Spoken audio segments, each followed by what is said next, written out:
So my background, as Brittany pretty much said, I was born in East Oakland, California. My mother was a nurse and my father is a musician. And during this time, I was homeschooled until I was about 9 years old. Once me and my mother moved to Los Angeles, I went to public school called Coeur d'Alene in Venice.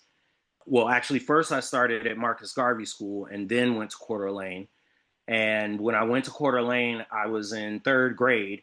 I took a placement test, and my math was at a fifth grade level, and my reading was at a sixth grade level. So I was able to go from third to fifth grade the following year. Skipping a grade put me into what was known as the gifted program. I don't know if they call it that anymore.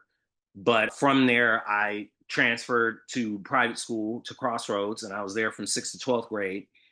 And it was at this time that math became particularly difficult for me. And what I started learning was that a lot of my peers had tutors.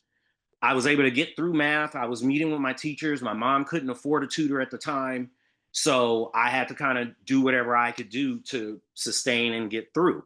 I generally got through math okay, usually with maybe a B minus or a C or a B when I really tried really hard. But math was always pretty much the bane of my existence at this point, even though I was doing fine and studious in all my other classes. Then I went to Pomona College in Claremont, where I got an English bachelor's with distinction. And it was my freshman year that I had a math professor that turned everything around. She was very hard. And she said on the very first day, she said, "This is Calc 101. I only do hard problems and I don't use calculators." But she explained things so well that me and all my friends suddenly understood what we didn't understand before. And it was around this time that I started tutoring. And in college, year by year, every single time I started finding these common problem areas that kids were falling into and nobody was fixing. So after that, once I graduated, I went to UCLA with a master's in urban planning with a focus on regional and international development.